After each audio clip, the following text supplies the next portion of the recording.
Irmãos, abramos nossas Bíblias na primeira epístola de João, capítulo 5. Primeira epístola de João, capítulo 5.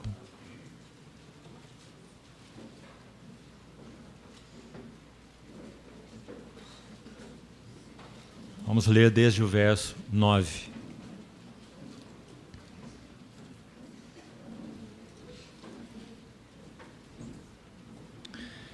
Se admitimos o testemunho dos homens, o testemunho de Deus é maior. Ora, este é o testemunho de Deus, que Ele dá acerca do seu Filho. Aquele que crê no Filho de Deus tem em si o testemunho. Aquele que não dá crédito a Deus o faz mentiroso, porque não crê no testemunho que Deus dá acerca do seu Filho. E o testemunho é este, que Deus nos deu a vida eterna, e esta vida está no seu Filho. Aquele que tem o Filho tem a vida. Aquele que não tem o Filho de Deus não tem a vida. Vamos notar duas vezes a frase acerca do seu Filho. O testemunho que Deus dá acerca do seu Filho. Versos 9 e 10. Vamos orar mais uma vez.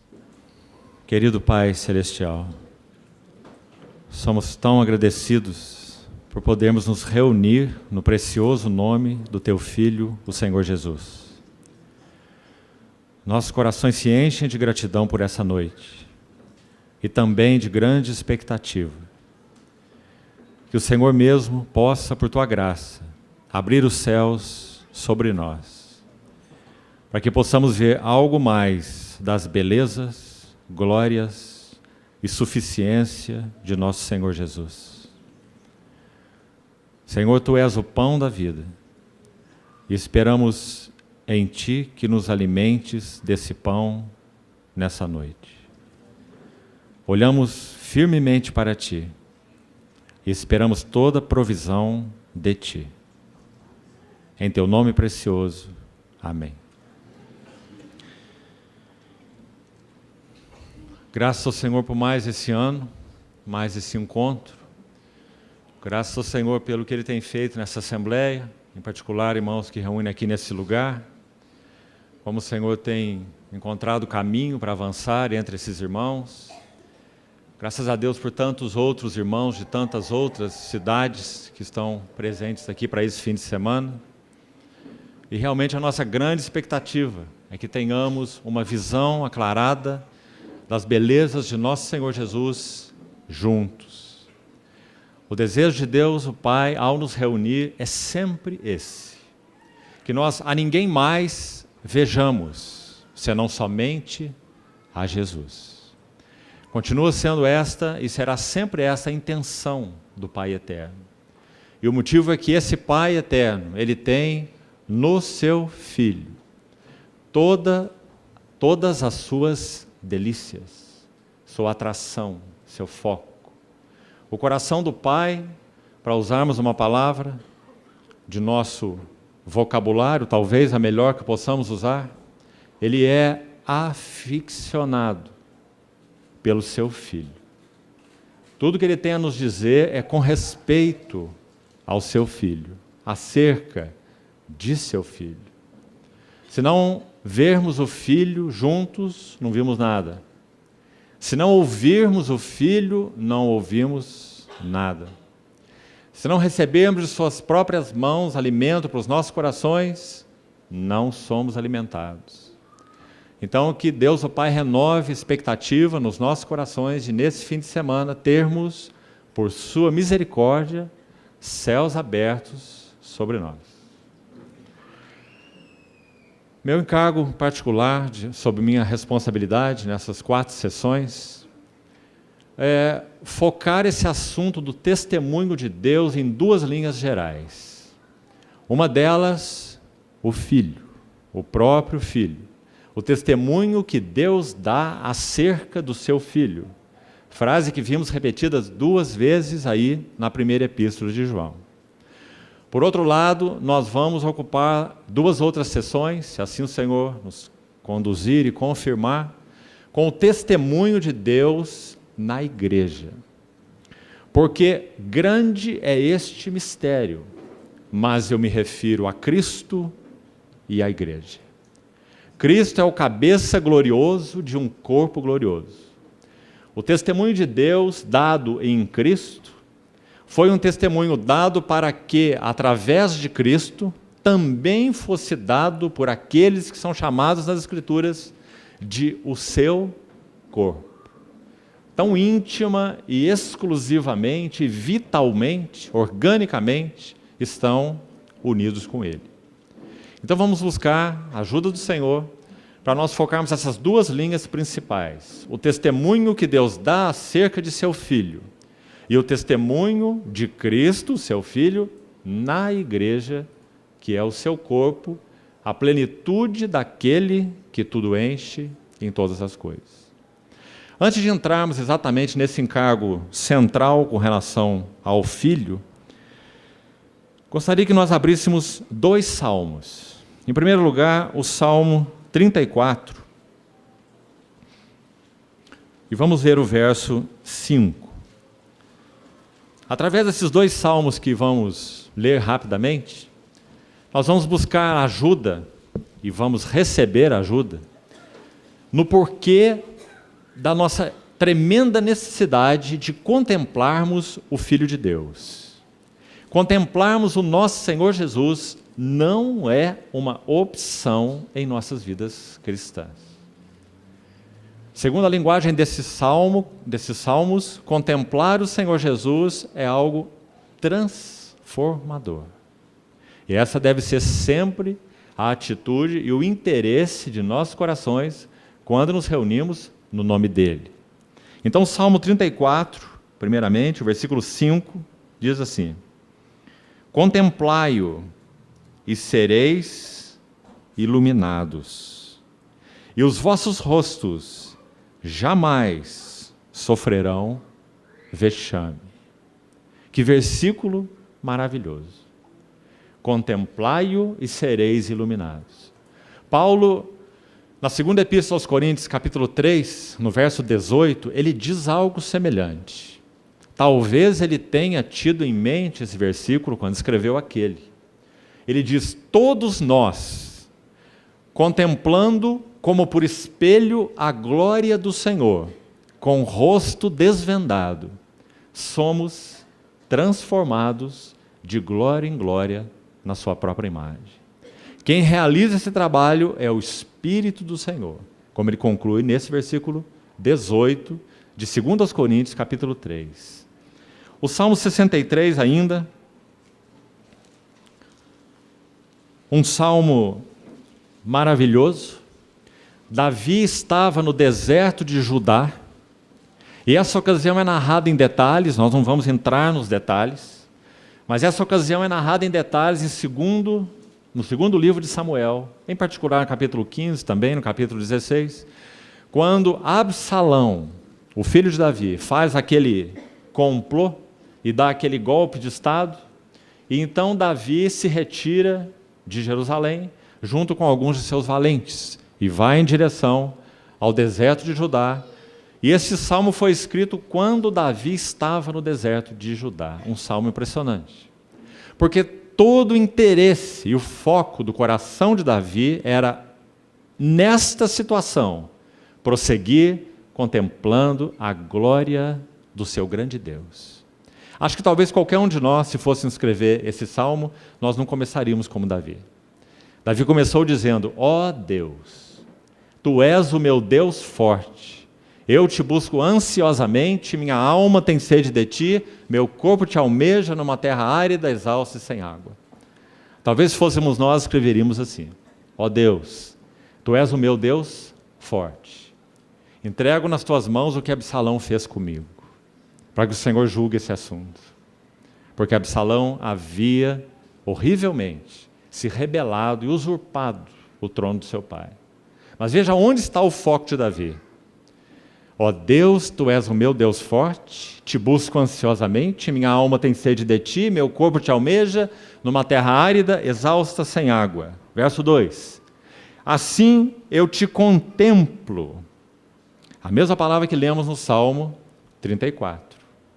Eu Te contemplo no santuário para ver a Tua força e a Tua glória. Porque Tua graça é melhor do que a vida, os meus lábios Te louvam. Assim cumpre-me bem dizer-te enquanto eu viver, em Teu nome levanto as mãos. Agora escute bem os versos 5 e 6, preste atenção, olhe para a sua Bíblia. Uma analogia é feita nesses dois versos.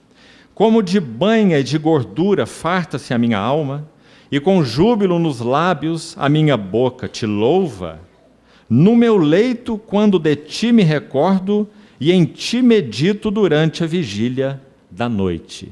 Você observou esse trocadilho aí nesse salmo? Na verdade, para entendermos melhor, eu creio que nós teríamos que ler o verso 6 primeiro. Porque o que Davi quis dizer com relação à contemplação de Cristo, a contemplação da glória de Deus, foi o seguinte, verso 6. No meu leito, quando de Ti me recordo, e então nós vamos para o verso 5. Farta-se a minha alma. É essa analogia que ele está fazendo. Com o que Deus era para a sua alma e o que o alimento era também para a sua alma, em termos de deleite.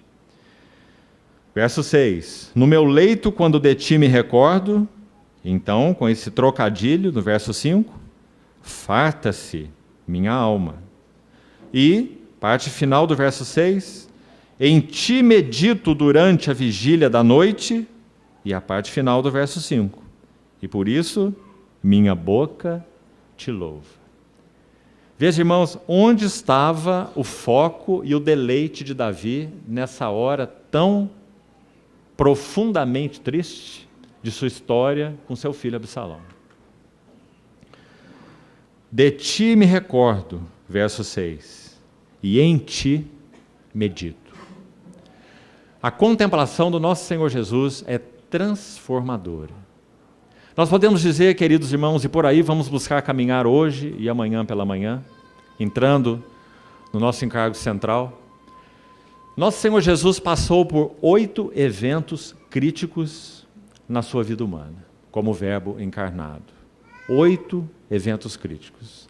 Nós vamos nominar, mesmo que de passagem, quais são eles. E assim, conforme o Senhor permitir, vamos entrar em todos eles, mesmo que alguns bem panoramicamente, hoje e amanhã, com este foco, contemplarmos o testemunho que Deus dá acerca de seu Filho. Esse é nosso objetivo. Qual é o testemunho que Deus deu acerca de seu Filho? Em primeiro lugar, Cristo Jesus é o testemunho de Deus encarnado. O testemunho de Deus, tudo que Deus tem a dizer a seu respeito, Ele o disse no seu Filho encarnado. Graças a Deus pela introdução preciosa que nosso irmão fez ontem pela noite, citando Hebreus capítulo 1. Aquele livro, sem dúvida, é uma das epístolas do Novo Testamento, talvez apenas comparado com Colossenses nesse assunto, Hebreus e Colossenses, que mais registram as glórias da pessoa e da obra do Senhor Jesus. Não há nenhuma outra, além dessas duas epístolas, que possam ser comparadas a elas, Hebreus e Colossenses.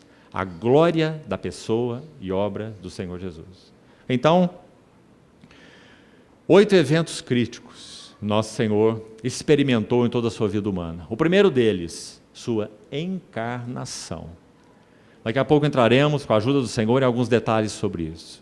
A encarnação do Verbo de Deus foi o primeiro evento crítico na vida do Logos, da palavra eterna, do Filho do Senhor Jesus. A encarnação. E veremos algumas das suas implicações maravilhosas. Segundo evento crítico, o batismo. 30 anos de silêncio se passaram. Agora o nosso Senhor Jesus, naquela idade sacerdotal, em que os sacerdotes ingressavam no seu serviço, aos 30 anos, ele entra no Jordão. E quando ele entra no Jordão, nada mais, nada menos do que os céus se lhe abrem, na linguagem de Mateus. Ou seja, não abriu para todos aqueles que estavam sendo batizados por João no Rio Jordão, mas os céus se lhe abriram. Abriram exclusivamente para ele. E aquela voz foi ouvida: Tu és o meu Filho amado. Batismo do nosso Senhor Jesus foi o segundo evento crítico de sua vida maravilhosa. E vamos ver algumas dessas implicações em seguida.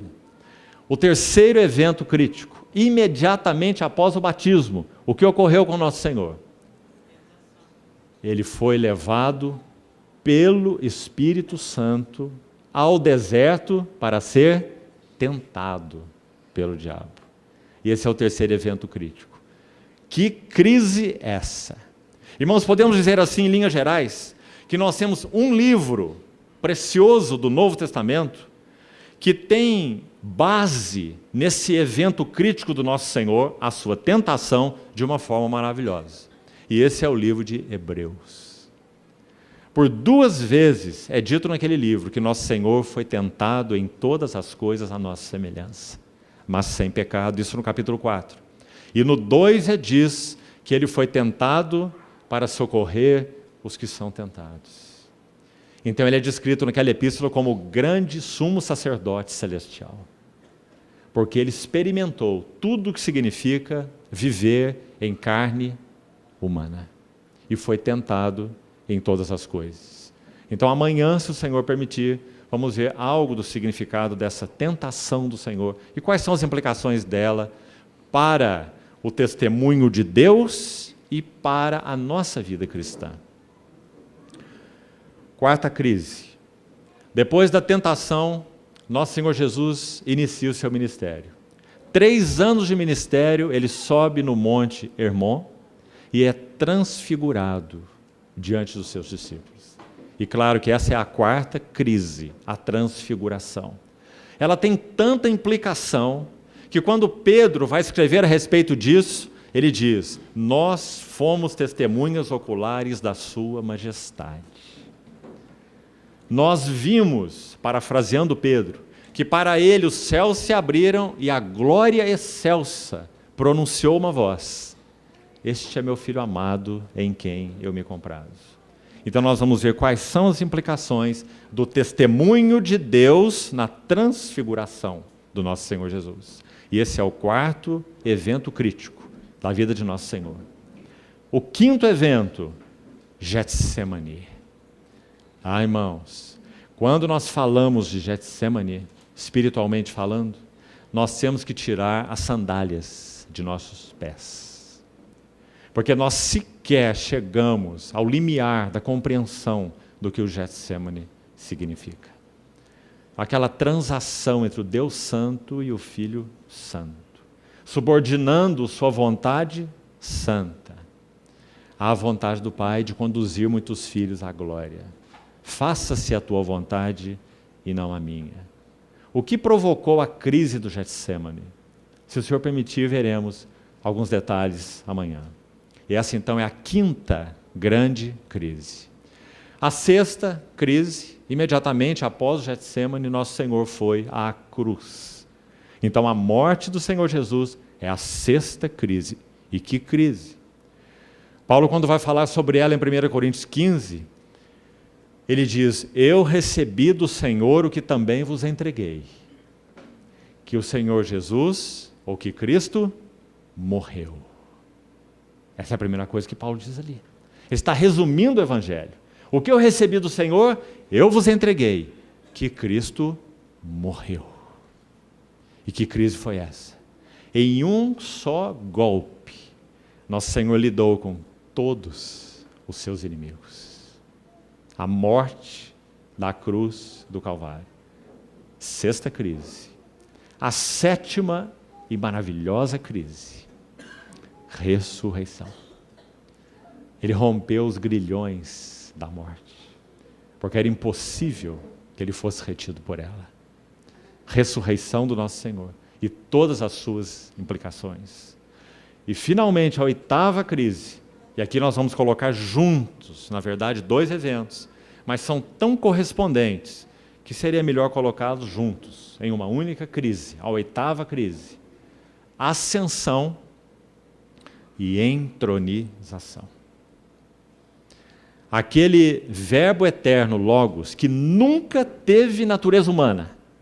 Sendo filho de Deus, ele é participante de natureza divina. Num dado tempo na história, vindo, porém, à plenitude dos tempos. Deus enviou seu filho, nascido de mulher. Assumiu carne humana, viveu nela tentado, provado e aprovado em todas as coisas. Então agora ele introduz a humanidade no trono da divindade. Que mistério é esse? E hoje, quando nós olhamos para ele e o adoramos, nós adoramos um homem nos céus em glória. E ele é a certeza, como âncora da alma segura e firme, na linguagem de Hebreus, que todos aqueles que estão, digamos, no navio, eles serão recolhidos por essa âncora. Um movimento contrário, não é? Aqui não é a âncora que recolhe o navio, é o navio que recolhe. É a âncora que recolhe o navio, e não o navio que recolhe a âncora. Nosso Senhor, âncora da alma, segura e firme, além do véu. O que Hebreus chama de além do véu é a presença imediata de Deus. Capítulo 7, capítulo 9, vai dizer que ele comparece no mesmo céu, agora por nós, diante de Deus. É isso que a Bíblia chama de céu. É a presença imediata de Deus. Então foi para lá que o nosso Senhor Jesus conduziu a humanidade. Nele, porque o Verbo se fez carne. E por isso ele é a âncora da alma segura e firme, porque nós iremos partilhar com ele de tudo o que lhe pertence. Em Efésios capítulo 1, verso 11, é isso que Paulo diz. Nós fomos predestinados para participar com ele de tudo o que lhe pertence, conforme o conselho de sua vontade. Então essas são as 8 crises do nosso Senhor Jesus, o Verbo encarnado. Irmão, todo o testemunho de Deus se centra aí. Se nós não tivermos olhos para contemplar a vida humana de nosso Senhor Jesus, nós não teremos olhos para mais nada. Nós não poderemos ser edificados como igreja, nossas vidas cristãs não podem avançar, nossa vida como assembleia, no serviço ao Senhor, nos nossos relacionamentos uns com os outros, não pode avançar, porque nós só poderemos ser transformados contemplando as glórias do nosso Senhor Jesus. Então, irmãos, esse não é um assunto de teologia sistemática. Esse é o assunto de Deus. Essa frase que é tema dessa conferência, testemunho de Deus, você viu que ela apareceu claramente em 1 João capítulo 5. Este é o testemunho de Deus que ele dá acerca do seu Filho. Quem crê no seu Filho, quem tem o seu Filho, tem em si o testemunho. E Paulo, quando usa a mesma frase, na sua Epístola aos Coríntios, capítulo 2, ele diz, irmãos, quando fui ter convosco, anunciando-vos o testemunho de Deus, mais uma vez a frase, 1 Coríntios 2, ele diz, não o fiz com ostentação de linguagem ou de sabedoria, porque decidi nada saber entre vós, senão Cristo e este crucificado. Tão claro. O que é o testemunho de Deus? Qual é o conteúdo do testemunho de Deus? Esses dois textos deixam muito claro. 1 Coríntios 2, 1 João 5. O conteúdo do testemunho de Deus são as glórias da pessoa e da obra do nosso Senhor Jesus. Não vê-lo é não conhecer a Deus. Vê-lo é andar em intimidade com Deus. Crer nele é ter em si o testemunho, porque ele é o testemunho. Então que o Senhor nos ajude nessas 2 primeiras sessões a contemplarmos um pouco mais do significado dessas 8 crises que nós citamos aqui. Agora é claro, irmão, Essas 8 crises são assuntos para meditarmos nela e continuarão sendo, simplesmente por toda a eternidade. Porque o nosso Cordeiro, o Cordeiro de Deus, ele tem ainda no seu corpo as marcas da redenção. E Apocalipse diz que os seus servos o servirão, contemplarão sua face, e nas suas frontes estará escrito o nome dele. Lembre-se que face é essa. Face do Cordeiro. Do Cordeiro mudo perante seus tosqueadores, e que não abriu sua boca. A glória da pessoa do Senhor, a glória da obra do Senhor, serão motivo para nós de contemplação eterna, infinita. Podemos dizer que vamos alvorecer cada dia da eternidade, contemplando algo mais das belezas do nosso grande Deus e Salvador, Cristo Jesus. Isso não te empolga, irmão? A mim me empolga. Cada dia na eternidade será um dia de novidade, porque nosso Cristo nunca se torna velho. E as suas riquezas nunca poderão ser possuídas completamente por nós. Porque Ele é um Cristo de riquezas insondáveis. Louvado seja o seu nome. Vamos então entrar nessa primeira crise, a encarnação. Vamos ao Evangelho de Lucas. Lucas, capítulo 2. Mas antes disso, brevemente, queria que nós recordássemos de algo juntos. Miqueias, capítulo 5, versículo 2, tem uma profecia muito específica a respeito da encarnação do Senhor. Miqueias, capítulo 5, versículo 2. Mateus toma essa profecia porque ela tem a ver com o caráter real do nosso Senhor Jesus. Porque Miqueias vai falar da cidade de Davi, de Belém, e vai dizer: e tu, Belém Efrata, de modo nenhum és das menores de Judá. Embora fosse aquela cidadezinha, aquele povoadozinho, mas de ti sairá o guia que há de apacentar o meu povo Israel. Mateus cita a profecia de Miqueias no seu capítulo 2. Agora Miqueias acrescenta, a profecia original diz assim: cujas origens, a palavra mais específica ali é saídas, cujas saídas, no sentido de origens, são desde a eternidade. É dessa pessoa que nós vamos ler com detalhes Lucas capítulo 2. Aquele que tem as suas origens na eternidade. Irmãos, o nosso Senhor Jesus não poderia realizar a obra gloriosa que Ele realizou se Ele não fosse em si mesmo a pessoa gloriosa que Ele é. O que dá um valor infinitamente glorioso à sua obra é o valor infinitamente glorioso da sua pessoa. Quem é o nosso Senhor Jesus? Suas saídas são desde a eternidade. Os seus dias são desde a eternidade.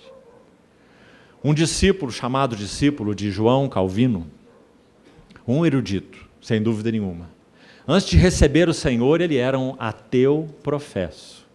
Mas ele adquiriu esse ateísmo, lendo obras de filosofia, de Cícero e de Epicuro. E ele se chama Franciscus Június. Seu pai era um cristão e deixava sempre à mão uma Bíblia à disposição dele. Onde o Francisco Június ia, o seu pai dava um jeito de levar a Bíblia perto dele, deixando sempre a Bíblia à sua disposição. Mas seu pai não conseguia argumentar com ele a respeito da sua fé. Um dia Francisco Június, abriu sua Bíblia em João 1,14. Pela primeira vez, ele abriu sua Bíblia e leu João 1,14.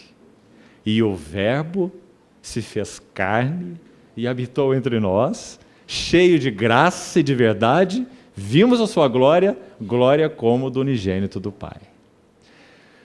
Dentro da filosofia dos epicureus, dos estoicos, antes deles, lá no século 6 a.C., Heráclito de Éfeso, quando o pensamento grego estava sofrendo uma guinada da mitologia para o pensamento racional, ali estava Tales de Mileto, ali estavam tantos outros dessa época. Esse Francisco Júnior lia a literatura de Epicuro, que registrava todo esse assunto do logos segundo o conceito filosófico. Ele é aquela razão impessoal, criadora por trás de todo o universo, um princípio impessoal, não pessoal, mas o princípio impessoal que criou tudo. E eles deram um nome a esse princípio de logos. Logos não foi uma palavra usada pela primeira vez por João. Ela foi usada já pelos filósofos com a ideia de um princípio impessoal, criador por trás do universo. Mas nada a ver com Deus, nada de pessoalidade, compreende? Muito menos do Filho de Deus. Uma palavra da filosofia. Um princípio impessoal por trás de tudo. É como se Deus tomasse a palavra logos e jogasse no caldeirão da filosofia para ela cozinhar. Deus queria que essa palavra logos cozinhasse bem no caldeirão da filosofia. Porque eles usavam essa palavra nesse sentido. Que o logos era o poderoso princípio impessoal por trás do universo, que dá ao universo toda a sua beleza, toda a sua forma, toda a sua harmonia, toda a sua coerência. 500 anos entendendo logos assim. Sabe o que o Espírito Santo fez? Ele tomou João um dia, para que João dissesse: o logos estava no princípio com Deus, e o logos era Deus. E o logos se fez carne e habitou entre nós. Então imagine quando Francisco Júnior toma essa palavra e lê esse versículo. Sabe o que ele diz no seu testemunho? Escute bem, esse ex-ateu. Ele disse assim: naquele dia, quando eu li esse versículo, eu não sabia que horas eram e nem o que eu estava fazendo. Eu fiquei como que perdido todo aquele dia. E o Verbo se fez carne e habitou entre nós. E claro, esse irmão se tornou um grande erudito cristão. Nosso Senhor gosta dos ateus, você já reparou nisso? Ele tem um amor especial pelos ateus. C.S. Lewis também era um ateu. Ferrenho, um defensor do ateísmo. Até um dia que o Senhor puxou o tapete dele. Ele escreveu sua biografia, um ex-ateu. Sabe como ele chama sua autobiografia? Qual nome ele deu? Surpreendido pela alegria. Ele era um homem tremendamente racional, intelectual, ateu, e nesse seu ateísmo ele não tinha algo, ele não tinha alegria. Porque João diz assim: essas coisas vos temos dito, a palavra da vida se manifestou, e essas coisas escrevemos para que a vossa alegria seja completa. E isso C.S. Lewis não conhecia no seu ateísmo. Ah, irmãos, bendito Senhor que nós temos. Quão maravilhados ficamos contemplando essas crises do grande Verbo de Deus, nosso Senhor Jesus. Então, os seus dias, suas origens, são desde a eternidade. Nós não estamos falando simplesmente de um homem comum, digamos assim, nem mesmo de um homem tão especial. Nós estamos falando do Logos de Deus que se fez carne e habitou entre nós. Então, vamos a Lucas capítulo 2. Vamos ler alguns versículos aqui com mais tranquilidade, mais devagar. Naqueles dias, foi publicado um decreto de César Augusto convocando toda a população do império para recensear-se. O primeiro recenseamento, foi feito quando Quirino era governador da Síria, e todos iam alistar-se, cada um à sua própria cidade. Vamos devagar aqui. Deus, no seu arranjo maravilhoso, para que esse testemunho de Deus fosse então encarnado na pessoa do seu Filho, havendo Deus outrora falado muitas vezes, de muitas maneiras, aos pais pelos profetas, nestes últimos dias nos falou. Na verdade, a palavra ali específica é em um filho. Um pai, quando dá uma mensagem, quando proclama algo, é algo. Mas quando ele fala em um filho, então seu falar é completo. Porque seu filho tem com ele comunhão de natureza. Seu filho e ele têm a mesma essência. Então, quando o pai fala no filho, ele fala tudo o que ele mesmo é e tem a dizer. Toda a essência da divindade, tudo que Deus é expresso nessa chamada segunda pessoa da divindade, o Logos, o Filho. Então, agora, Deus nos falou no Filho, a quem constituiu o herdeiro de todas as coisas e pelo qual fez o universo. Ele é o resplendor da glória e a expressão exata do seu ser. E ainda continua. Sustentando todas as coisas pela palavra do seu poder, fez purificação dos pecados e assentou-se à destra da majestade nas alturas, tendo se tornado tão superior aos anjos, quanto herdou um nome mais excelente do que o deles. Então, o que nós estamos vendo aqui em Lucas 2? O Deus eterno fazendo um arranjo soberano na história, de uma forma tão impressionante, irmão, que se você estudar esses versículos cautelosamente, verso 1 e verso 2, você vai chegar à seguinte conclusão. Primeiro, esse chamado para o alistamento ou para o recenseamento de César Augusto, obviamente, ele teve ocasião na história, está registrado na história. Mas ele não aconteceu nesses dias. Parece até irônico. O Senhor quer deixar claro para nós que Ele está manuseando mais um vaso, nada menos do que o imperador romano, César Augusto, para que ele então desse o decreto de alistamento ou de recenseamento. Mas Lucas vai dizer assim no verso 2, o primeiro recenseamento. A ideia aqui é o recenseamento propriamente dito. Por quê? Porque parece, pelos registros históricos, que esse recenseamento só foi feito posteriormente, quando Quirino era governador da Síria. Ou seja, não foi feito quando César Augusto o convocou. Sabe por que isso é importante para nós?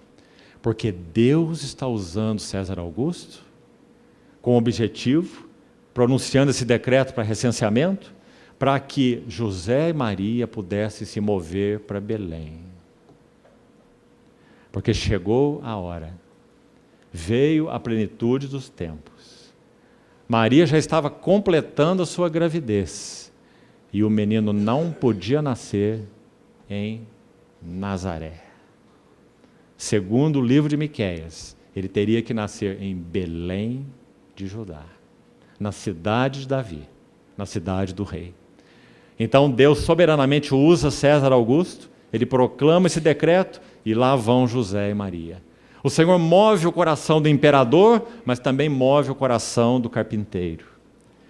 E na vontade, nos caminhos de Deus, o imperador e o carpinteiro são a mesma coisa. Então, lá vai José e Maria para Belém. E quando eles chegam em Belém, cumpriu-se os dias da sua gravidez. Então é dito assim no verso 4, José também subiu da Galileia, da cidade de Nazaré, para a Judéia, a cidade de Davi. Por que você acha que a cidade de Davi é mencionada aí? Porque, segundo as profecias, Deus estabeleceu uma aliança com Davi, de um reino perpétuo. O teu descendente ocupará o trono e reinará em um reino sem fim. Então José sobe de Nazaré para a cidade de Davi, chamada Belém, verso 4, por ser ele da casa e família de Davi. Porque agora então veio a plenitude dos tempos, e Deus enviaria o seu filho, nascido de mulher, a fim de alistar-se, verso 5, com Maria, sua esposa, que estava grávida. Estando eles ali, aconteceu completarem-se-lhe os dias. Mais um evento, soberanamente movido por essas mesmas mãos, que moveram César Augusto, que moveu José e Maria, agora que moveu o ventre de Maria. Cumpriram-se-lhe os dias. Agora escute o verso 7. E ela deu à luz o seu filho primogênito, enfaixou-o e o deitou numa manjedoura, porque não havia lugar para eles na hospedaria. Queridos irmãos, que verso é esse versículo 7? Quando Mateus registra o nascimento do nosso Senhor, tudo é real, no sentido de realeza, no livro de Mateus. Porque o Evangelho de Mateus enfoca o Senhor Jesus como rei.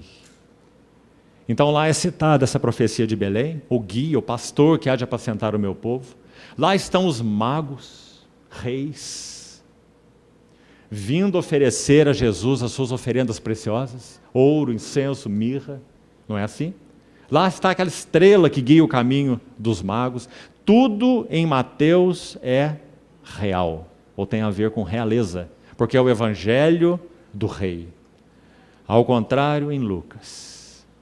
Tudo em Lucas tem a ver com a pobreza, a humildade e a mansidão do nosso Senhor Jesus. Por isso esses dois evangelhos se completam de uma maneira tão maravilhosa. E por isso é só Lucas que registra esses eventos ligados ao nosso Senhor Jesus. Então é dito aqui, verso 7, ela deu à luz o seu filho primogênito e enfaixou-o. Sabe como nós usaríamos aqui no nosso português uma palavra bem exata para traduzir essa palavrinha do original? Fraldas, irmãos. Fraldas. Maria deu à luz o seu filho e enrolou nos paninhos da época. O enfaixou aí, viu? Não são aquelas faixas usadas para outras coisas, não. Colocou nele as fraldas. Que palavra mais doce. Porque esse que está recebendo fraldas é o Logos eterno. Aquele sem o qual nada do que foi feito se fez. A vida estava nele e a vida era a luz dos homens, como João vai dizer. Irmãos, há algo mais maravilhoso do que a encarnação do Verbo de Deus. Sabe o que Lucas, pelo Espírito Santo, registra nesses versículos? Escute bem. Enfaixou-o, ou colocou as fraldas nele, e o deitou numa manjedoura. As fraldas e a manjedoura, registradas por Lucas, para o mundo, podem não ter sentido algum, mas para os céus, são objeto de adoração. Quando nós vamos ao versículo 12, já voltamos lá em cima, mas vá ao versículo 12, por favor. Quando o anjo do Senhor fala com esses pastores, já vamos ver mais detalhes, preste atenção. Quando o anjo do Senhor fala com esses pastores, assim no verso 12, isto vos servirá de sinal. Sinal. Encontrareis uma criança envolta em faixas, uma criança com fraldas e deitada numa manjedoura. Que maravilha! Aquilo que para o mundo não significa nada, para os céus são um objeto de adoração, são um sinal. Queridos irmãos, quando o Verbo se faz carne, não podemos deixar de ver o espetáculo que isso significa para os anjos. Você já pensou nisso? Quem é o objeto de adoração dos anjos no céu? Que resposta você daria? Você acha que há 3 ali que os anjos adoram? Você acha? Você acha que eles veem 3 do céu? Deus o Pai, Deus o Filho, Deus o Espírito Santo? Ou será que você tem clareza que tudo que a divindade é, só encontra expressão em uma única pessoa? Paulo vai dizer isso em Coríntios assim: Ele resplandeceu, Deus resplandeceu nos nossos corações para a iluminação do conhecimento da glória de Deus, onde? Na face de Cristo. Não há nenhum outro lugar onde a glória de Deus possa ser expressa e, consequentemente, onde a glória de Deus possa ser conhecida. Ela tanto é expressa, como, por consequência, é conhecida na face do Filho. Será que nós temos dúvida, segundo Isaías 14 e Ezequiel 28, que aquela glória que o querubim da guarda ungido, Lúcifer, almeja quando ele olha para o trono, é a glória do Filho do Senhor Jesus? Será que temos dúvida? Ele concebeu no seu coração assumir um lugar no trono de Deus. Sobre o trono de Deus me assentarei e serei semelhante ao Altíssimo. Qual era a imagem que Lúcifer via? E que ele então almejava no seu coração? A glória do Filho. Ele, Filho, é o resplendor da glória e a expressa imagem do seu ser. Então, queridos irmãos, o nosso Senhor Jesus, sim, o Logos, pré-encarnado, ele é o objeto da adoração dos anjos. E agora, cuidado, para que você não entre em especulação. Mas vamos fazer uma pergunta. E quando esse Logos deixa a glória e assume natureza humana, o que acontece? Digamos, aqueles anjos que agora olhavam assim, agora eles têm que olhar assim. Por isso que nós vemos José tendo aquele sonho em Mateus, para que levasse o seu filho para fora de Nazaré, quando Herodes decretou a matança, lembra? E depois um anjo de novo fala em José em sonho, que ele volte para Nazaré com seu filho, que Herodes já havia passado. E o anjo, antes disso, vai anunciar a Maria o nascimento do Senhor. Por que esses anjos todos estão envolvidos aí?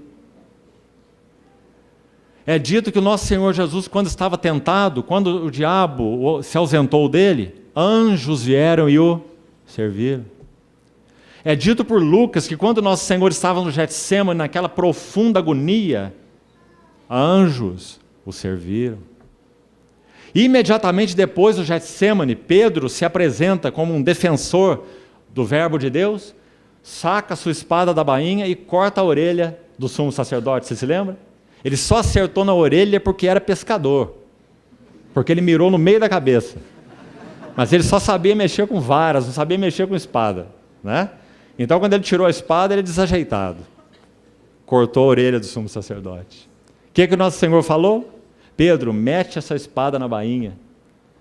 Acaso você não sabe que eu poderia rogar ao meu Pai e Ele me enviaria agora mais de 12 legiões de anjos? Irmãos, o Salmo 132 diz assim: assim como os olhos dos servos estão fitos nas mãos dos seus senhores, e os olhos da serva na mão da sua senhora. Sabe que impressão nós temos? Quando nosso Senhor Jesus passava por toda aquela experiência, os anjos estavam com seus olhos arregalados, como que dizendo: será que Ele vai fazer um movimento da sua mão para que nós desçamos e lutemos por Ele? Mas sabe qual foi o espetáculo? É que o Cordeiro de Deus não fez nenhum movimento para que fosse socorrido por anjos. Ele iria até o fim, bebendo o cálice da ira de Deus sobre o pecado, para que nós que nunca vimos essa face gloriosa do Pai, a que Ele sempre viu, nós então pudéssemos vê-la. A glória de Deus na face de Cristo. Que maravilhoso Senhor nós temos. Então sabe o que nós estamos vendo aqui? Um menino envolto em fraldas e deitado numa manjedoura. Para o mundo, nada significa. Para os anjos, objeto de adoração. Um sinal. E foi isso que eles disseram para os pastores. Irmão, qual era a condição da cidade de Davi, Belém, nessa época? Eles não receberam o Senhor Jesus. Se Belém conhecesse, se a cidade de Davi conhecesse quem estava no ventre daquela mulher, os melhores aposentos teriam que ser desocupados. Mas sabe o que Isaías 53 diz? Que ele seria contado com os transgressores. E sabe o que Paulo diz em Coríntios? Sendo rico, se fez pobre por amor de nós, para que pela sua pobreza nós nos tornássemos ricos. Vereis, vamos ler o verso 8. Havia naquela mesma região pastores. Em Mateus, reis, ouro, incenso, mirra. Em Lucas, pastores, pobres, no campo, cuidando das suas ovelhinhas. Havia naquela região pastores, que viviam nos campos e guardavam seu rebanho durante as vigílias da noite. E um anjo do Senhor. Está vendo de novo, irmão? Eles não têm mais para o que olhar no céu, eles só têm o que olhar na terra, porque o verbo se fez carne e habitou entre nós, cheio de graça e de verdade. Será que você se lembra de 1 Timóteo 3,16? Grande é o mistério da piedade. Aquele que foi manifestado na carne foi contemplado por anjos, pregado entre os gentios e recebido na glória. Será que você se lembra de 1 Pedro 1,12? Desde o verso 10, Pedro vai dizer que essa salvação maravilhosa no Verbo encarnado, ela foi predita pelos profetas.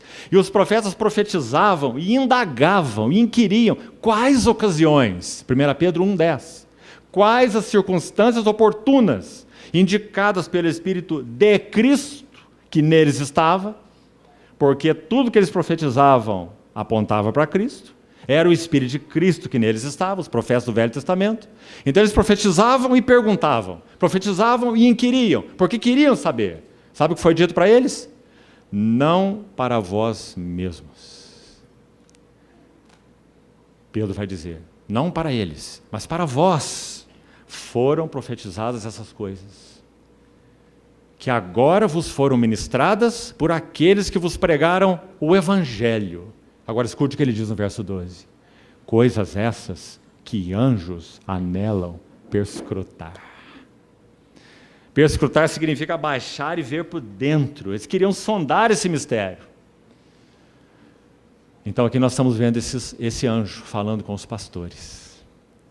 Porque agora o Verbo estava ali com as suas fraldas, deitado numa manjedoura. E o anjo disse aos pastores, vão até lá, porque este é o sinal. Vocês verão uma criança, envolta em faixas e deitada numa manjedoura. Então os pastores, claro, ficaram impactados com essa notícia desse anjo. Não foi um sonho aqui, né, mas um ministério direto dos anjos a eles. Então eles foram até lá, seguindo o versículo. Verso 9. E um anjo do Senhor desceu onde eles estavam, e a glória do Senhor, lembre-se que isso tem a ver com a Shekinah, a glória do Senhor, brilhou ao redor deles, é algo completamente incomum, e ficaram tomados de grande temor. O anjo, porém, lhes disse, não temais, eis que vos trago boa nova de grande alegria. Você vê, irmão, o que isso significou para os anjos? A encarnação dele? E que será para todo o povo, é que hoje vos nasceu. Ele é redentor de homens, não de anjos.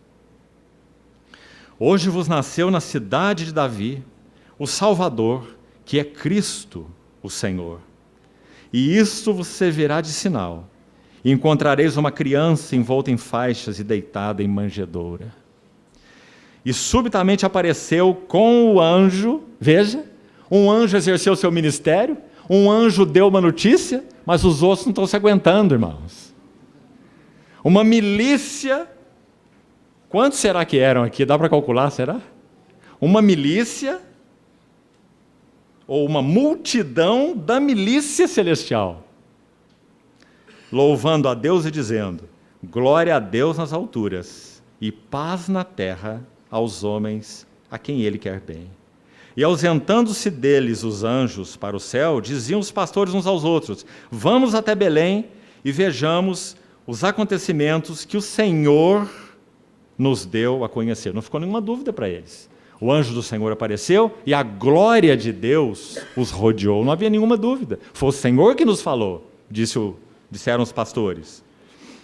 E finalmente o verso 16. Foram apressadamente e acharam Maria e José e a criança deitada numa manjedoura. Abra, por favor, comigo, irmão, o Salmo 22. Você sabe que esse é o Salmo da cruz, esse Salmo maravilhoso. Nosso Senhor provavelmente recitou todo esse Salmo na cruz, provavelmente. Ele inicia com aquelas palavras tão conhecidas. Deus meu, por que me desamparaste? Mas vamos ler aqui no momento apenas os versos 9 e 10.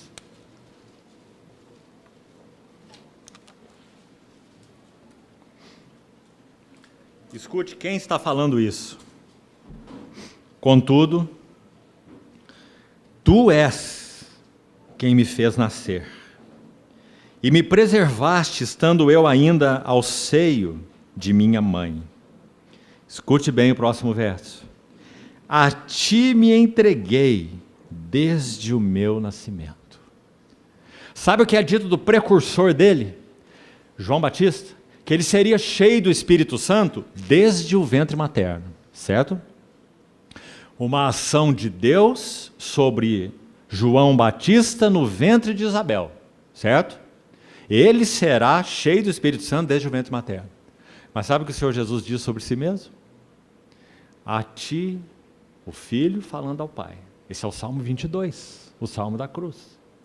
A ti eu me entreguei, desde o meu nascimento, e desde o ventre de minha mãe, tu és meu Deus.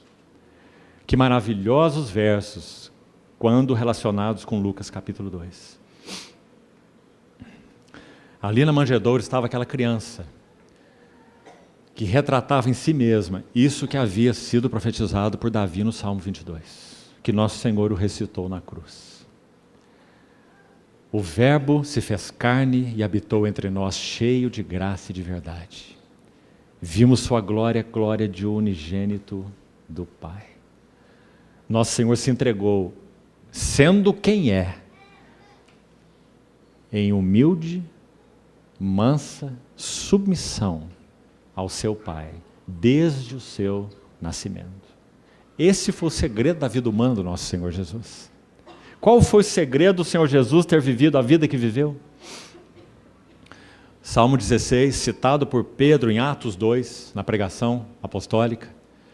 Diante de mim, eu sempre via o Senhor. Diante de mim, sempre via o Senhor. Esse foi o segredo de sua vida humana. Nas palavras do Salmo 16, o Senhor, eu o tenho sempre à minha presença. Não é uma combinação de frases maravilhosas? Diante de mim sempre vi o Senhor. O Senhor, eu o tenho sempre à minha presença.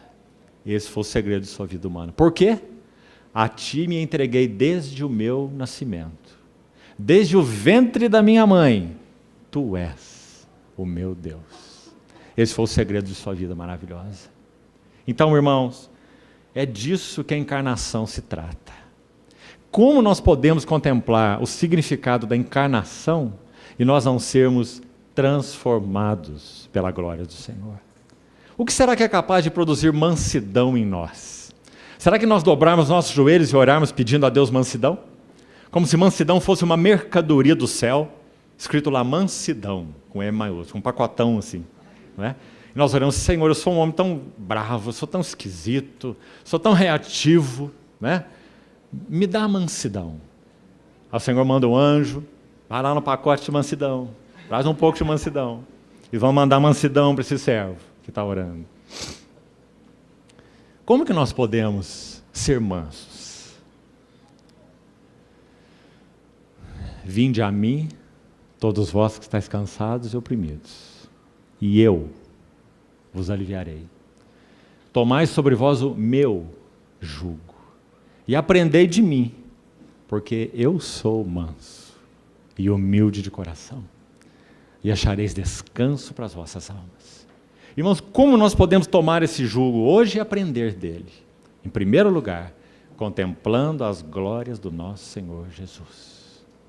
Assim como na vida natural, a face de um pai forma caráter na vida de um filho. Senão, para que o pai serve? Não é? Assim espiritualmente. A face de Cristo forma caráter naqueles que são seus. Por isso nós precisamos contemplar o Senhor, irmãos. Por isso toda ocupação de nossas vidas é contemplá-lo. Um outro erudito cristão da época do movimento chamado puritano, início do século XVII, John Owen. John Owen concluiu a sua vida escrevendo um livro que ele não concluiu, partiu para o Senhor antes. Que bom, que maravilha para ele. Nós perdemos um pouco quando ele partiu. E esse livro se chama Meditações sobre a Glória de Cristo. Assim John Owen partiu para o Senhor. Ah, irmãos, que o Senhor nos ajude que nossos corações sejam focados em contemplá-lo. É contemplá-lo que dá vigor às nossas vidas e aos nossos relacionamentos. É contemplá-lo que muda nosso caráter. Você, marido, não está cansado de fazer promessas para sua mulher e a coisa continua do mesmo jeito? O que nós carecemos é contemplar as glórias do nosso Senhor Jesus.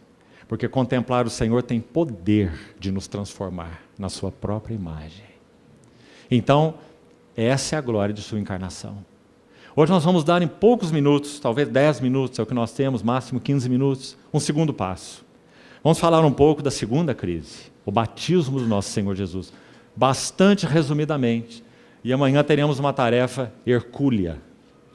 Falarmos de 6 crises em 1h15. Mas o Senhor vai nos ajudar, nem que pontuarmos alguma coisa dela. Mas escute um pouco sobre esse assunto do batismo. Irmão, nosso Senhor viveu 30 anos. E quando ele completou 30 anos, ele vai pegar uma fila. Sabe que fila é essa? A fila dos que se apresentavam para João Batista, que estava batizando no Rio Jordão, batismo de arrependimento. Então nosso Senhor entrou naquela fila. Nós não temos tempo para detalhes, já falamos, mas vou te dar os detalhes para você estudar, meditar e adorar. Como João Batista reconheceu o Senhor Jesus? Como? Sabe o que foi dito para ele? Aquele sobre quem você vê os céus abertos e o Espírito descendo como pomba sobre ele, este é o Filho de Deus. Certo? Mas agora uma pergunta. Quando o Senhor se apresenta na fila para ser batizado no Jordão, o céu não estava aberto e nenhuma pomba desceu sobre ele. Sim? Mas quando ele se apresenta para João, Mateus diz assim, que João Batista disse, eu é que preciso ser batizado por ti, mas tu vens a mim? Então nós ficamos com uma pergunta, como João reconheceu? Não tem céu aberto, não tem pomba, não tem voz do céu, mas João reconheceu. Sabe qual a resposta que eu penso, única que nós encontramos? Sabe onde ela está? Hebreus 7:28. Sabe o que diz lá?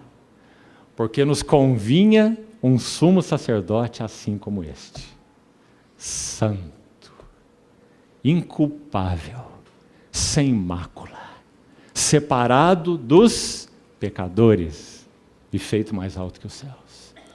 Ah, irmãos, naquela fila de pecadores, tinha pecadores de todo tipo.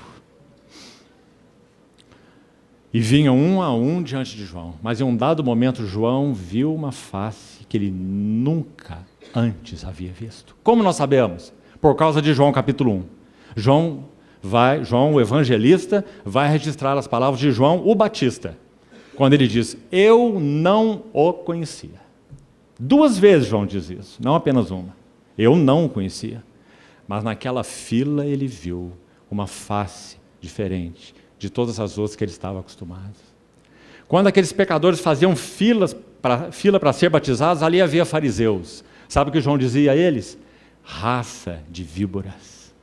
Quem vos induziu a fugir da ira vindoura? Veja quem era João. João era um profeta, o maior dos profetas, segundo nosso Senhor.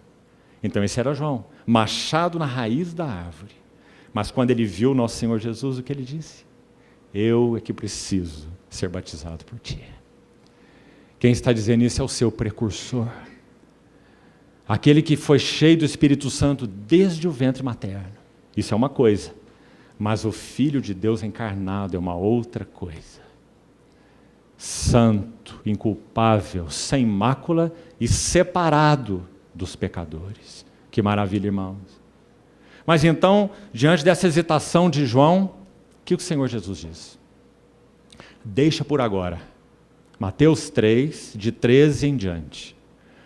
Deixa por agora, porque nos convém cumprir toda a justiça. Então, o que significou o batismo do nosso Senhor Jesus? Ele não tem pecado.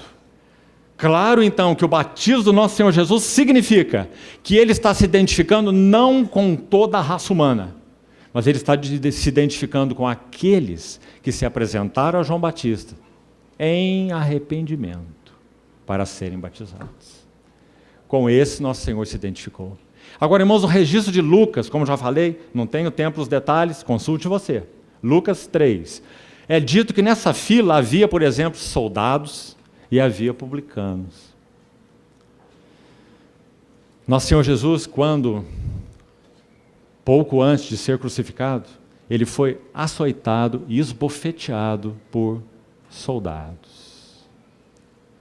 Havia alguns soldados que se apresentaram a João Batista para serem batizados.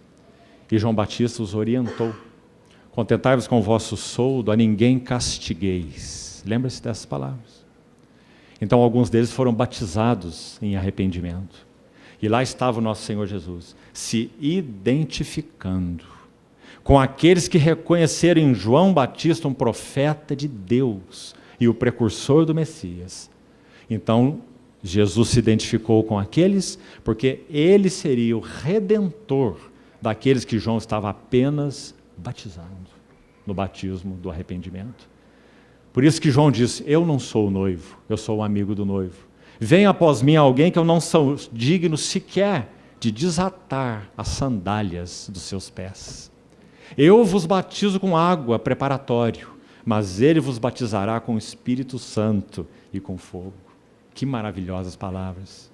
Irmãos, ainda para concluirmos, como já citamos de passagem, quando esse homem entra no Jordão, os céus se abrem. O que significa o céu aberto? Ah, irmãos e irmãs, quando o homem pecou no Éden, podemos dizer assim, os céus se fecharam. Sabe qual é a palavra que temos em Gênesis 3? E o homem foi expulso do Éden. Uma palavra dura, forte. E ele foi expulso do Éden e se retira da presença do Senhor. E querubins são colocados ao oriente do Éden com uma espada que se revolvia, flamejante, para guardar o caminho de volta para a árvore da vida. Eles não poderiam tocar nela mais, não teriam acesso. 2 querubins, ou querubins, como é dito lá, foram colocados à porta, ao oriente do Éden, com uma espada flamejante. Escute, quando, no livro seguinte de Êxodo, o plano da redenção, ele está sendo progressivamente descrito, podemos dizer que aqueles anjos que estavam lá cercando o caminho da comunhão, cercando o caminho da vida, o homem não tinha acesso mais, ele pecou. Agora eles estão de um e de outro lado do propiciatório, no tabernáculo de Moisés. Sabe o que eles estão fazendo ali? Os dois estão de frente um para o outro, mas não estão olhando cada um para o outro, porque querubins são gloriosos. Se você olhar para o outro que é glorioso igual você está vendo a sua glória na face do outro. Então lá estão os 2 querubins gloriosos, com as faces voltadas para o propiciatório. O que eles estão aguardando? O sangue que seria derramado naquele propiciatório. Quando nosso Senhor Jesus se apresenta no Jordão para ser batizado, João Batista como que estende sua mão e diz, eis o Cordeiro de Deus. Ele responde a pergunta mais importante de todo o Velho Testamento. É a pergunta de Isaac para o seu pai. Isaac disse, eu vejo o fogo e o cutelo, mas onde está o cordeiro para o holocausto? 2000 anos depois de Isaac, a pergunta é respondida por João Batista, às margens do Jordão. Eis o Cordeiro de Deus, que tira o pecado do mundo. Então é dito, quando ele entra no Jordão, os céus se lhe abrem. Nosso Senhor Jesus é o homem que traz de volta a face de Deus para o homem. Nós havíamos perdido essa face no Éden. Nosso Senhor Jesus a recuperou para nós. Os céus se lhe abriram. Louvado seja o seu nome. 30 anos de silêncio. E os céus se abrem por quê? Porque agora Deus está dizendo, meu coração agora está satisfeito. Encontrei um homem, segundo o meu coração, que cumprirá toda a minha vontade. De quem Davi era apenas um tipo pecador, como todos os outros. Mas agora tu és o meu filho amado em quem me comprazo. O verbo encarnado de Deus trouxe de volta a face de Deus para o homem. O Evangelho de Lucas, o céu se abre 3 vezes. À primeira vista parece que são 2, mas são 3. A primeira vez é em Lucas 3, quando o nosso Senhor é batizado. Aí estamos. A segunda é Lucas 9, Monte da Transfiguração. O céu é aberto e o Pai de novo. Este é o meu filho, este é o meu eleito. E por último, nos últimos versículos do livro, é dito que o nosso Senhor Jesus foi ressuscitado e foi elevado aos céus. E então colocado à destra de Deus. 2 vezes os céus se abrem para testificar de quem Ele é. E a última vez o céu se abre finalmente para recebê-lo. Por méritos, seus direitos. Os céus se lhe abriram. E então, para concluirmos, amados irmãos, sabe o que nós vemos no livro de Atos? Os céus estavam fechados por todos aqueles milênios, até que veio o Senhor Jesus. Mas então nós vamos ver agora o primeiro mártir da história da igreja, Estevão. Ele está para ser apedrejado. Uma hora terrível da sua história como testemunha do Senhor. Ele vê aqueles membros do Sinédrio rangendo dentes contra ele e tomando em pedras para apedrejá-lo. Mas então o que mais ele vê? E viu os céus abertos. Atos 7:51. Irmão, isso seria fulminante se nosso Senhor Jesus não houvesse preparado esse caminho. Estevão pôde ver o céu aberto e o Filho do Homem de pé à destra de Deus. Se você está lendo um livro num dia de inverno, com a sua lareira acesa, suas pernas esticadas lá no sofá, deleitando-se no seu livro, alguém toca a campainha, alguém que você aguardava, e então você não grita lá do seu banco, à beira do fogo, entra aí, estou lendo meu livro, daqui a pouco a gente conversa. Se essa pessoa é uma pessoa esperada, se essa pessoa é uma pessoa querida, você calça o seu chinelo de novo, fecha o livro e vai na porta receber aquela pessoa. Foi isso que nosso Senhor Jesus fez, como registrado em Atos capítulo 7. Estevão disse que viu o céu aberto e o Filho do Homem de pé, à destra de Deus. O Filho do Homem está se levantando do seu trono para receber o primeiro mártir da longa lista na história da igreja. Estevão viu os céus abertos. Mas há 2 vezes em que os céus se abrem em Atos. A outra vez é no capítulo 10. E no capítulo 10 é Pedro que vai dizer, e eu vi o céu aberto. E ele via aquele lençol que descia do céu por 4 pontas, cheio de animais imundos. Lembra-se? Aquele lençol é uma figura do quê? Da casa de Cornélio, dos gentios, da igreja, para quem Pedro iria pregar o evangelho. Céus abertos em Atos 7 para Estevão e ele viu Cristo. Céus abertos para Pedro em Atos 10 e ele viu a igreja. Grande é este mistério, mas eu me refiro a Cristo e a igreja.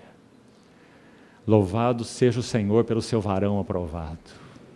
Aquele que tem céus abertos sobre si, nosso Senhor. Trouxe de volta, queridos irmãos, a face de Deus para o homem. Concluindo, quando nós olhamos a encarnação e o batismo, não há como deixarmos de nos lembrar de Isaías 9:6. Sabe o que diz lá?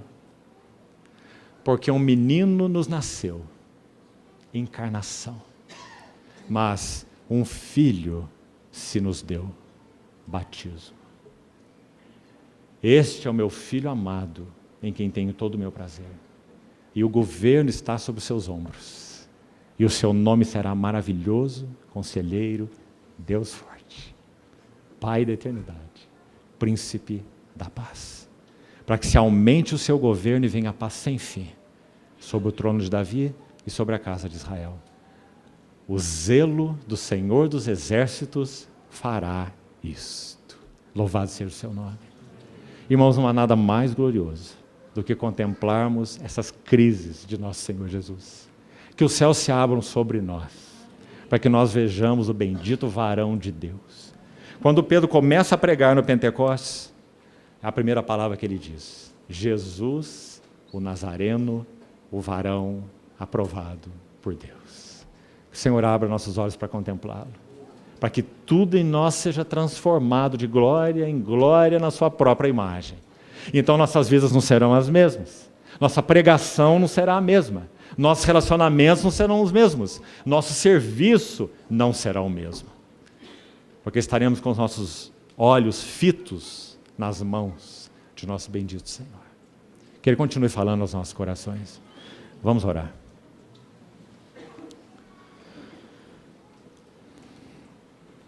Querido Pai, essa é a nossa oração.